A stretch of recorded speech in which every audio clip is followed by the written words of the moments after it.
Hi friends, welcome to our channel. இன்றைக்கி நம்ம பார்க்க போகிற வீடியோ என்னென்னா, இப்போ நிறைய பேர் என்கிட்ட வந்து கேட்டாங்க. இப்போ வந்து என்னென்னா, ஜென்ரல் ஸ்டடீஸ் இருக்குங்களே, இந்த ஜென்ரல் ஸ்டடீஸ் எப்படி நம்ம ஈஸியாக கவர் பண்ணுறது, அது எப்படி படிக்கிறதுங்கிறது நிறைய பேர் எனக்கு கமெண்ட் பண்ணிட்டாங்க.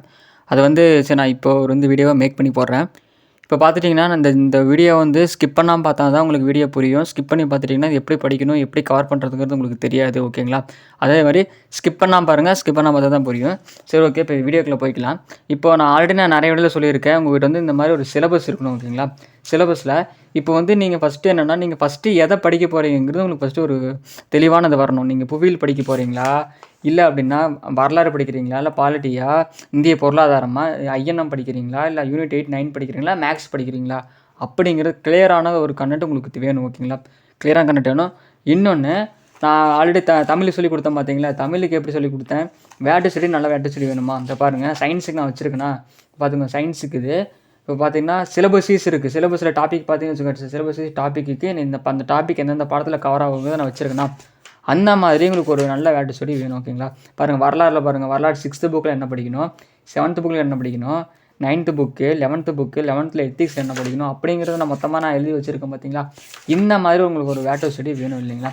இல்லை அப்படின்னா உங்களுக்கு வேட்டு ஸ்டடி வேணும்னா சொல்லுங்கள், நான் வந்து கீழே டிஸ்கிரிப்ஷனில் கொடுக்குறேன். எத்தனை பேர் வந்து கேட்குறவங்க பார்த்துட்டு தான் நான் வந்து உங்களுக்கு வந்து அந்த வேட்டு ஸ்டடி நான் கீழே டிஸ்கிரிப்ஷன் கொடுக்குறேன். சரிங்களா?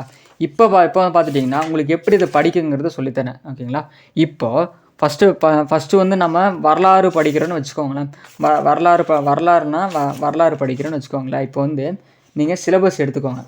சிலபஸில் உங்களுக்கு வந்து இப்போ வந்து வரலாறு, இப்போ வரலாறில் பார்த்துட்டிங்கன்னா இப்போ வந்து நம்ம வரலாறு வேணாம், சரி ஓகே, நம்ம என்ன படிக்கலாம், இந்திய ஆட்சியில் படிக்கலாம். ஓகேங்களா? பாருங்கள், இந்திய ஆட்சியில்னு இருக்கா, இந்த இதில் இந்திய அரசியலமைப்புன்னு கொடுத்துட்டான். ஓகேவா? இந்திய அரசியலமைப்புன்னு கொடுத்துட்டா இந்திய ஆட்சி, இந்திய அரசியலமைப்புங்கிறது எங்கே கவர் ஆகுங்கிறது உங்களுக்கு மஸ்ட்டு தெரியணும். அப்படி மஸ்ட்டு தெரிஞ்சதுனாவே நீங்கள் உங்களால் ஈஸியாக படிக்க முடியும். சரி, ஓகே. இப்போது இந்திய அரசியலமைப்பா, இந்த இந்திய அரசியலமைப்பு பார்த்துட்டிங்கன்னு வச்சுக்கோங்களேன், 10th புக் இருக்குங்களே, இந்த 10th புக்கில் கவர் ஆகிட்டு இருக்கு. ஓகேவா? இந்த 10th புக்கு கவர் ஆகுது. நிறைய பேருக்கு வந்து இந்த பாலிட்டி தான் படிக்கிறது ரொம்ப கஷ்டமாக இருக்குது இல்லைங்களா? ஏன்னா ஆர்டிகல்ஸ் நிறையா வரும். இருக்கிறதுலேயே கஷ்டமான டாப்பிக்னு பார்த்துட்டு பாலிட்டி தான். ஆனால் நீங்கள் எப்போவுமே ஒன்று தெரிஞ்சுக்கோங்க, ஜென்ரல்ஸ் இது ஜிகேன்னு ஒன்று எடுக்கும்போது ஃபஸ்ட்டு நீங்கள் பாலிட்டியே ஃபுல்லாக படித்து முடிச்சிடணும். இதை படித்து முடித்தா தான் உங்களுக்கு வந்து ஒரு பெருஞ்சொமையே முடிஞ்ச மாதிரி இருக்கும். இப்போ 10th பார்த்தீங்கன்னா 5 பாடம் தான். இந்த 5 பாடம் படிச்சிங்கன்னாவே போதும் இல்லைங்களா? பாலிட்டி வந்து நீங்கள் ஓரளவுக்கு ஸ்கோர் பண்ண முடியும். ஓகே. இப்போ இது எப்படி படிக்கிறது அப்படின்னு சொல்கிறேன் பாருங்களேன். சரி, ஓகே. இப்போது நான் ஆல்ரெடி இந்த 253 இந்திய அரசியலமைப்புங்கிற பாடம் ஆல்ரெடி நான் படித்து வச்சுருக்கேன் இல்லைங்களா? ஆல்ரெடி நான் படித்து வச்சுட்டேன். இப்போ வந்து பார்த்துட்டு இது வந்து என்னோடய புது புக்கு. நான் பழைய புக்கில் ஆல்ரெடி படித்து வச்சுருக்கேன். இப்போ புது புக்கில் ஒரு டைம் படிக்கிறதுக்காக பாருங்கள் நான் படித்து வச்சுருக்கேன். இதெல்லாம் பார்த்துட்டிங்கன்னா இந்த கிறுக்கி வச்சுருக்கேன்ல, இதெல்லாம் பார்த்திங்கன்னா ஃபஸ்ட்டு எப்படி படிக்கிறோங்கிறது தெரியாத டைமில் அப்படியே கிறுக்கி வச்சுருந்தேன். அப்படி பண்ணக்கூடாது அப்படிங்கிறதுக்காக தான் என்ன பண்ணேன் அப்படின்னா, இப்போ பாருங்கள், இது வந்து நான் படித்து வச்சதா. இப்போ உங்களுக்கு லைவாகவே ஒரு பாடம் நான் படித்து காமிக்கிறேன், பார்த்துக்கோங்க. இப்போ வந்து நான் இப்போ வந்து உங்கள்கிட்ட வந்து லெட் இருந்துன்னா ஒரு லெட் எடுத்துக்கோங்க. சரியா? இப்போ அந்த லெட்டில் ஓகே, இப்போ வந்து நான் என்ன பாடம் படிக்க போகிறேன் அப்படின்னா நடுவண் அரசு படிக்கிறேன். ஓகே.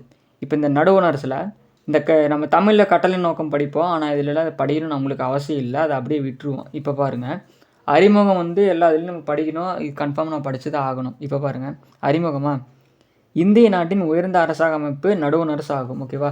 இது எப்படி குறிக்கணும்னு பார்த்துக்கோங்க. இப்போ பாருங்கள், இந்திய நாட்டின் இருக்கா, இந்த இந்திய நாட்டின்னு குறிச்சிடணும். எல்லோரும் இந்த லைனாக குறிச்சிடுவாங்க. இந்திய நாட்டின் உயர்ந்த அரசாங்க அமைப்பு என்னென்னா நடுவண் அரசு. அந்த நடுவண் அரசை மட்டும் ஒரு கோடு போடணும். ஓகேவா? இந்திய நாட்டின் உயர்ந்த அரசாங்க அமைப்பு என்னென்னு போட்டு நடுவண் அரசு, அவ்வளோதான். இது அவ்வளோதான், இப்படி தான் குறிக்கணும். இதன் தலைமையகம் எங்கே அமைஞ்சிருக்குன்னா புதுடெல்லியில். இந்த புதுடெல்லியை குறிக்கணும். புதுடெல்லி. ஓகே. அடுத்து பாருங்கள், இந்திய அரசியலமைப்பின் பகுதி 5 52 முதல் 78 வரையான சட்டப்பிரிவுகள் நடுவண் அரசின் நிர்வாகம் பற்றி குறிப்பிடுகின்றன. இது வந்து இந்த பேரா ஃபுல்லாக முக்கியம் தான்.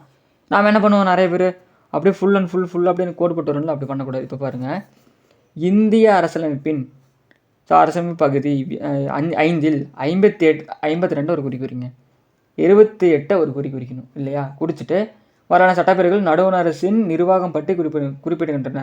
இதனால் இந்த நடுவண் அரசோட நிர்வாகம் இருக்குல்ல, அந்த நிர்வாகத்தை பற்றி குறிப்பிடுறாங்க.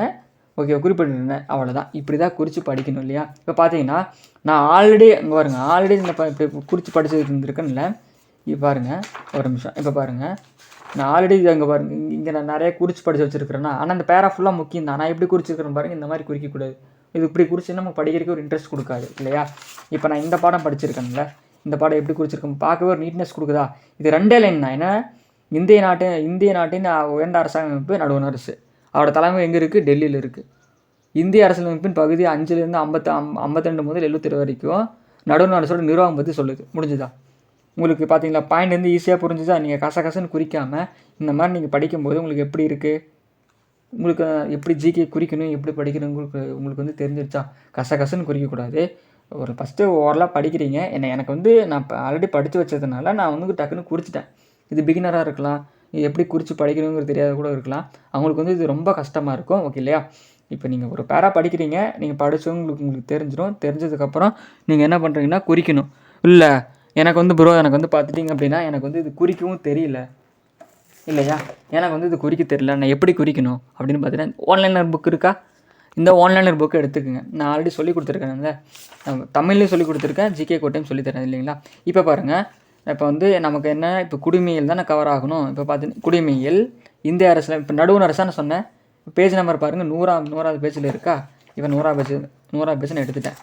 இப்போ பாருங்கள், இப்போ இவங்க வந்து கூற்று மாதிரி கேட்டாங்க இல்லையா. இந்திய நாட்டின் உயர்ந்த அரசாங்கம் நடுவண் அரசாங்கம் இது தலைமை புதுடெல்லியில் இருக்குது. நான் படித்தது வந்துருச்சா.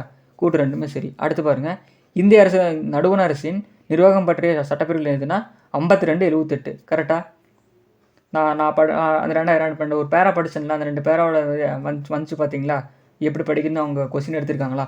இந்த மாதிரி தான் படிக்கணும் இல்லையா. கரெக்டாக குறித்து படிச்சிங்கன்னா உங்களுக்கு அப்படியும் தெரியல அப்படின்னா இந்த மாதிரி எல்லாத்துக்குமே சயின்ஸ்லேருந்து எல்லாருக்கும் இதே மாதிரி ஒன்லைனர் வச்சு உங்களுக்கு கொஸ்டின் எடுக்க தெரிஞ்சால் எடுங்க. இல்லை அப்படின்னா இது ஒன்ஸ் ஒரு டைம் இப்போ நீங்கள் அந்த பேரா படிக்கும்போது இது எடுத்து பார்த்தீங்கன்னா அப்போது அந்த பேரால கொஸ்டின் இந்த மாதிரி தான் இருக்கும். அப்படி நீங்கள் குறித்து வச்சு படிச்சிங்கனாவே உங்களுக்கு வந்து ஜிகே படிக்கிறது ரொம்ப ஈஸியாக இருக்கும் இல்லையா. ரொம்ப ஈஸியாக இருக்கும். இந்த மாதிரி தான் குறித்து படிக்கணும். ஒரு நல்ல வேட்டஸ் ஒன்று நல்ல உங்களுக்கு வந்து ஒரு வேட்டஸ் ஸ்டடி வேணும். 2 உங்களுக்கு வந்து அது எப்படி குறிக்கணும், எப்படி படிக்கணுங்கிறது உங்களுக்கு நல்லா மஸ்ட் ஒன்று தெரியணும் இல்லையா. 3வது என்னென்னா நடுவண் அரசு இருக்குது. இதில் என்ன நாம் புதுசாக தெரிஞ்சுக்க போகிறோம் அப்படிங்கிறது உங்களுக்கு வேணும். எடுத்தவங்க ஒருத்தவங்களுக்கு நீங்கள் மனப்பாடம் பண்ணிக்கிட்டு அந்த மாதிரி இருந்தீங்கன்னா உங்களுக்கு ஒன்றுமே புரியாது. ஓகேங்களா. அப்புறம் 3வது நீங்கள் வந்து நான் வந்து இன்றைக்கி இது கற்றுக்க போகிறேன், இது நான் கற்றுக்கிட்டே ஆகணும் அப்படிங்கிறது படிக்கணும். ஐயோ ஏன்டா படிக்கிறோம், எதுக்காக ஜிஎஸ் இப்படி இருக்குது. ஜிஎஸ்லாம் ஒன்றும் பெரிய கஷ்டமே கிடையாது. ஓகேங்களா. நீங்கள் படிச்சிங்க அப்படின்னா ரொம்ப ஈஸி. நீங்கள் படித்தா மட்டும்தான். இப்போ நீங்கள் வந்து ஒரு பாடம் வந்து ஓரலாக படித்து வச்சிங்கனாவே உங்களுக்கு வந்து ரொம்ப ஈஸியாக தான் இருக்கும். நான் வந்து ஆல்ரெடி படித்து வச்சுட்டேன். ஓகே. இப்போ பாருங்கள், நான் அப்படி குறித்து வச்சேன்ல, நான் டக்குன்னு சொல்லட்டுமா. இந்திய நாட்டு உயர்ந்த அரசாங்க அமைப்பு நடுவண் அரசு 1, அது தலைமையாக டெல்லியில் இருக்குது. அதோட நிர்வாக அமைப்பை பற்றி நடுவண் அரசின் நிர்வாகம் பற்றி பகுதி 5ல் 52-78 வரைக்கும் ஒரு சட்டப்பிரிவு சொல்லுது. 3 இதில் அந்த ஒரு பேரா முடிஞ்சுதா. இப்போ உங்களுக்கு பார்த்துன்னு கசகசன்னு இருக்கிற மாதிரி இருக்கா. இல்லை நீட்டாக தானே இருக்குது. இந்த மாதிரி தான் ஃப்ரெண்ட்ஸ் படிக்கணும் ஜிகே. ஓகேங்களா.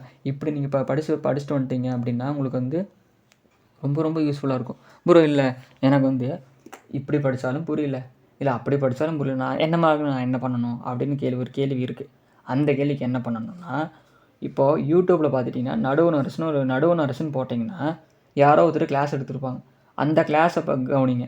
அதை கவனிச்சுட்டு இதை நீங்கள் படிக்கும்போது உங்களுக்கு ரொம்ப யூஸ்ஃபுல்லாக இருக்கும். இப்போ நான் வந்து சாய்ஸ் அகாடமியை ஃபாலோ பண்ணிட்டு நான் ஆல்ரெடி சொல்லியிருக்கேன்.